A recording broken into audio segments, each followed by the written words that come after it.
Hi everybody, my name is Julia Jacobs. I'm with Node School, and I'm really excited to introduce Sara Itani, software engineer with Microsoft, so please give her a warm welcome.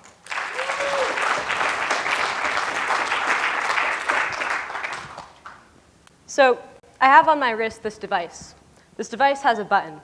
Whenever I press the button, it'll administer an electric shock. So that was 120 volts right there.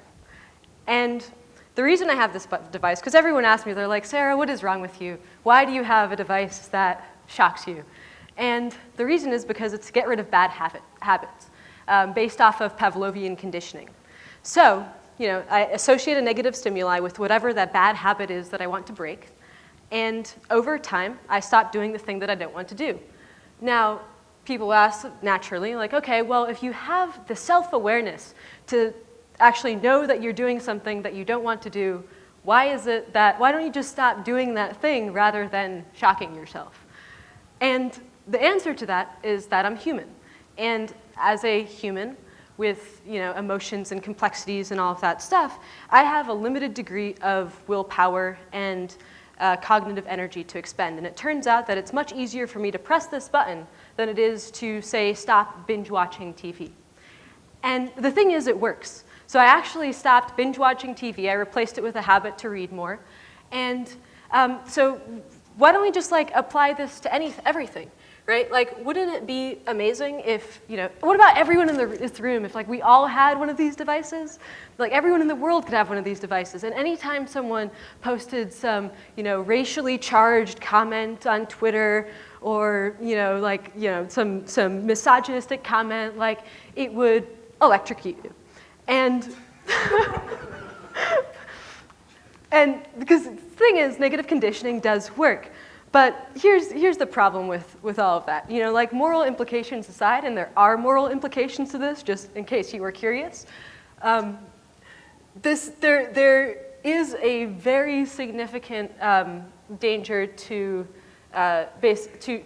too much negative conditioning. And so, for instance, I would not trust this device. I'd trust it with maybe a friend, a colleague, something like that. I wouldn't trust it with some random person who doesn't necessarily have my best interests at heart. And one of the problems with this negative stimuli, right, when you actually start moving away from these moral implications, is that when there are multiple ways to actually avoid a negative stimulus. Right? One of those ways is to stop doing whatever behavior it is that's maybe not so positive.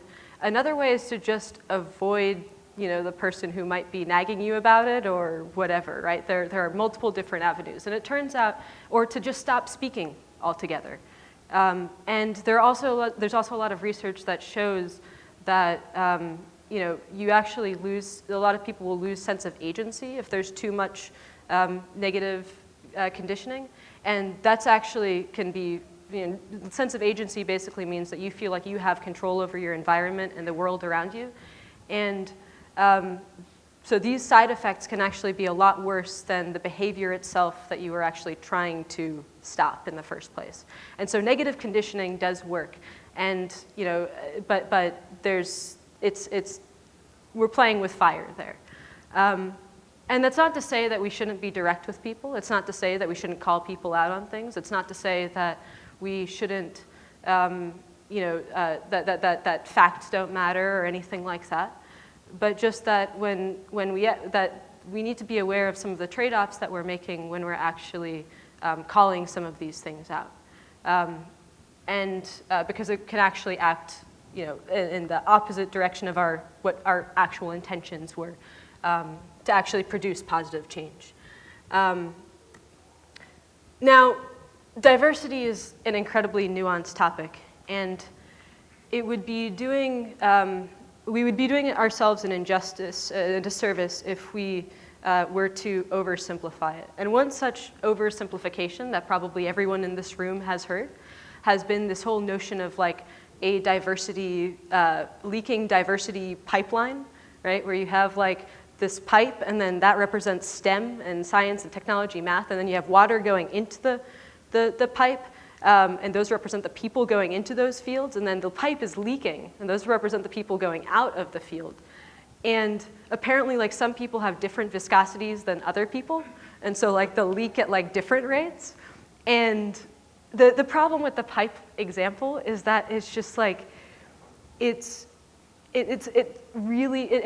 full of a whole bunch of different assumptions that don't really hold true, right? So one of those assumptions is that water can leak out of the pipe, but like you can always inject new, people or water droplets in, right?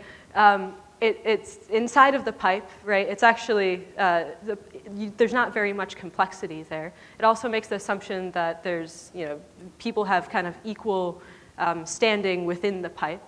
And so it doesn't really work. And so instead, I like to think about it, just picture like your neighborhood street, right? Where, you walk down this every day, you're super familiar with it. And if you walk with a friend who, you might know very well, and maybe they take the same routes as you, you probably won't notice very much, right? You might notice if there's like a new construction site or a new restaurant changed or something like that. But you won't necessarily, but let's say that you start walking down with someone who hasn't been to the area before, and keep in mind, you're way more familiar than they are. They might actually start seeing things that you have, and pointing them out that you've never seen before. Right? Or maybe introducing you to new shortcuts or a more scenic route. And this is all on the same road that you already knew very well, right? But just because someone is bringing a different set of experiences, you're actually getting that injection of new ideas.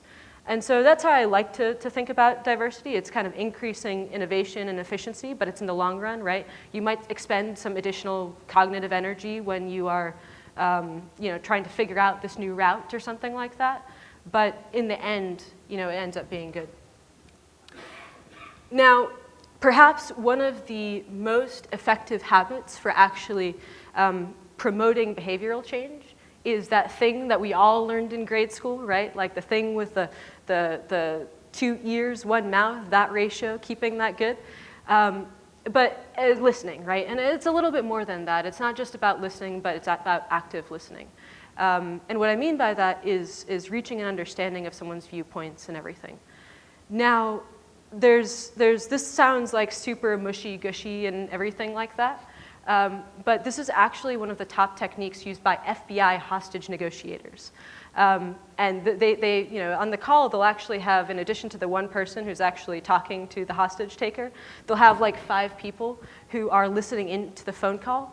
And, because they're all bringing with them their own experiences, like they are able to hear different things. And that's absolutely critical because these are the most emotionally charged, dangerous, like high pressure situations, right? And even under high pressure, right, this is the thing that is prioritized.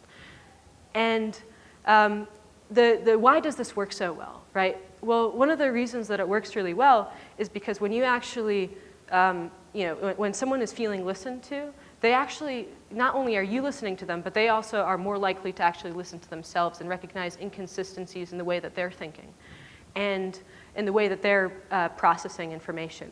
And this, in turn results in a little bit more openness. It results in a little bit more openness to ideas that might diverge from their own. And so that way they're actually in a position where they would be able, rather than trying to get you to actually understand them, they say, okay, you understand me, like you can actually start making progress on tangible goals.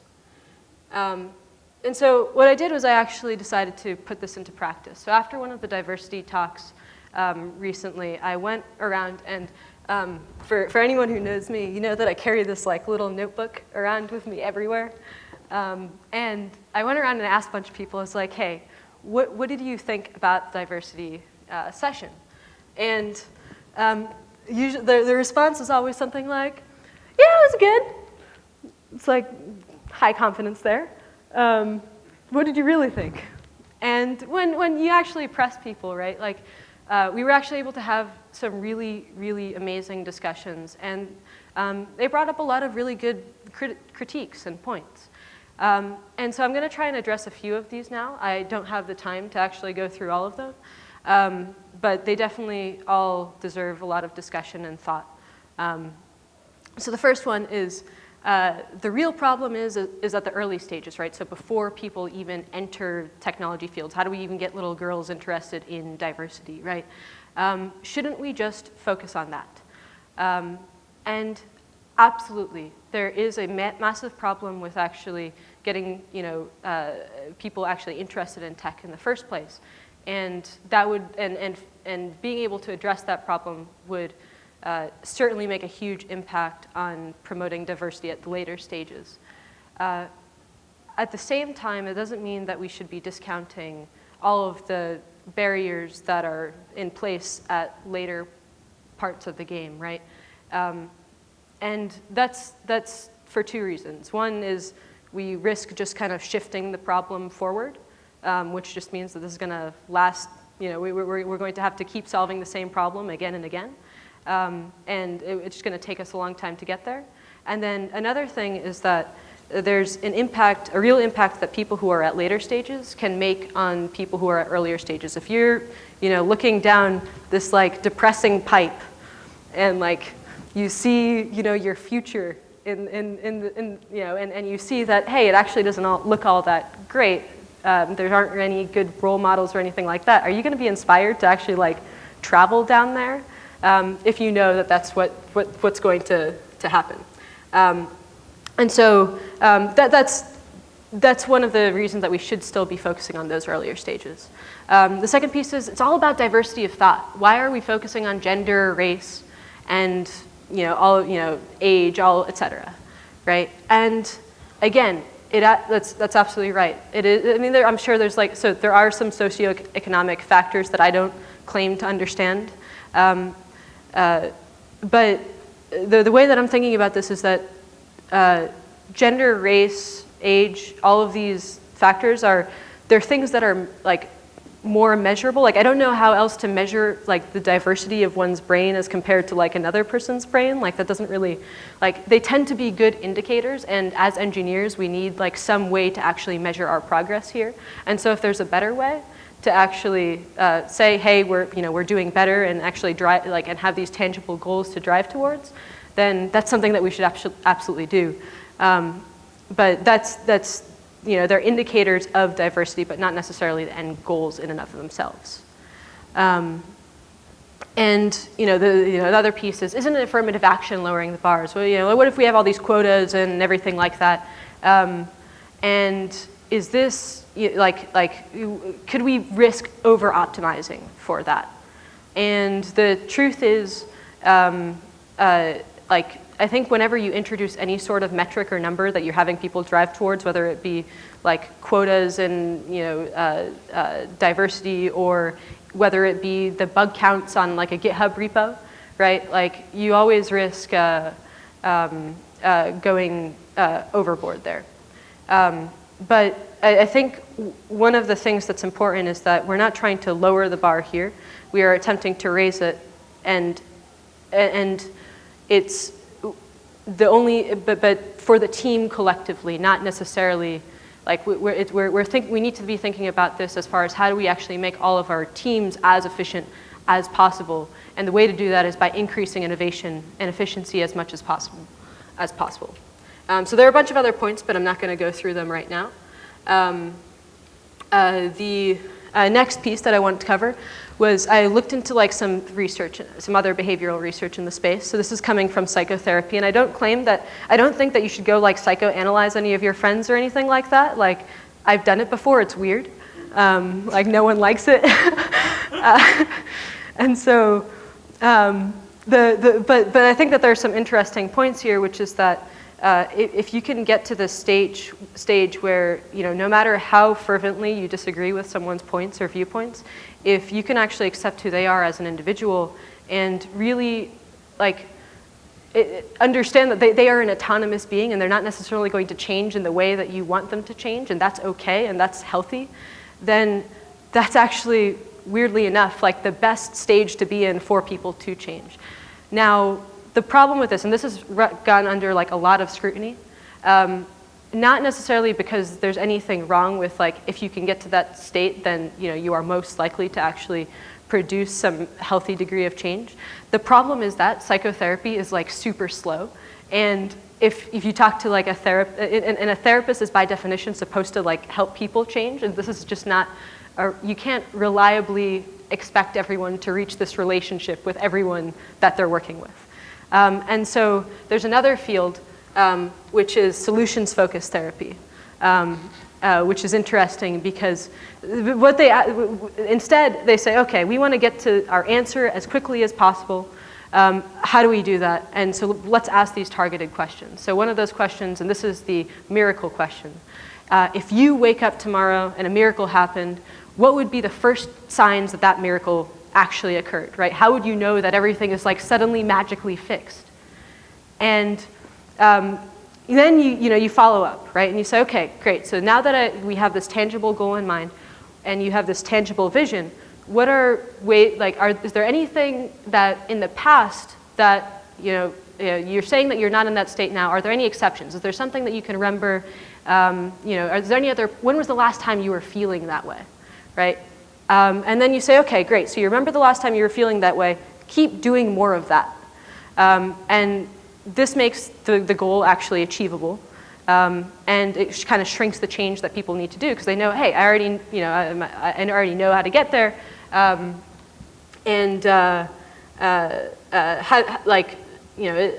already know how to get there, so I should be able to get there again. And then the last piece that I wanted to touch on before I get to like how all this actually applies back into the Node community is maximizing group intelligence. And so basically, it turns out that if you actually look at a group of people, the effectiveness of that group has nothing to do with the average intelligence of each individual in the group. It has to do with, it's actually more strongly correlated with other factors, such as the average social sensitivity. And so you can bring all the smartest people together, but if they can't actually work together, it doesn't really help all that much. And you can go so much further if you actually bring these other, if you're focusing on this metric instead. And so I thought through like a bunch of different ways where this actually applies to our community and things that we could actually tangibly do in order to promote, to actually apply some of this research. So the first one is promoting active listening, right? And I have some different like tips for habits that you can use for that. The next piece is maximizing group intelligence. And so one of the things that you notice is like we have all the working groups in Node, right? But we always focus on like the way people actually enter into those working groups is that they are individually totally rock stars, right? But we don't spend as much time thinking about, okay, what are the gaps in the team that we have and how do we fill those gaps? And I think if we did more of that and we were able to define those types of roles, people would be more compelled to actually pitch in because they know that the different pieces that they bring to the skills that they bring to the table are actually valued there. And then, really going back to the negative stimuli, considering what our battles are, and making sure that we're not overdoing it with like condoning certain behaviors. I mean, condone in the negative sense, like condone can be used in both a positive and negative way, which is weird. And then lastly, seeking out ideas from people who are different from you. And so to kind of go along with that, I created a little bit of a game for us to play. And I know like it's kind of hard to find like super diverse groups at a tech conference, but I want everyone to try as hard as they can to find a partner who is, who thinks different, looks different, I don't know. Find some way to like maybe like one of you has facial hair, the other doesn't. Like some way to someone who you wouldn't normally otherwise identify with. And the game is, we have a list of different. Oh no, there's no internet. Okay, well, let's see. Do I have? Oh man, are you serious? This is no good. Oh wait, nope, I didn't save that. So the game is at, I'll give you the URL. It's at github.com/mousetraps/diversity experiment. There are a bunch of different words there. So there are a bunch of different words there, and you can pick out of a list of 10 words, pick 2 of those words, and come up with some sort of product pitch. And so the goal is to get the most original, creative product pitch that you can find. So some of the words are like snow, and I think net was one of them. So you could create like a snow net, to prevent snow from ever reaching your, or you could, let's see, you could catch snow with your snow net. I don't know.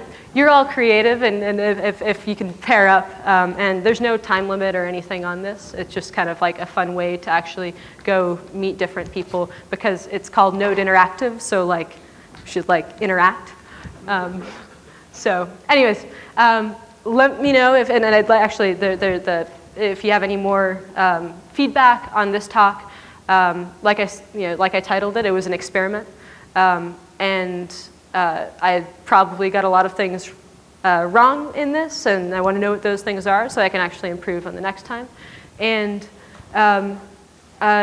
also let me know what were the things that actually resonated with you as well. So with that, thank you all for coming, and you've been an awesome audience.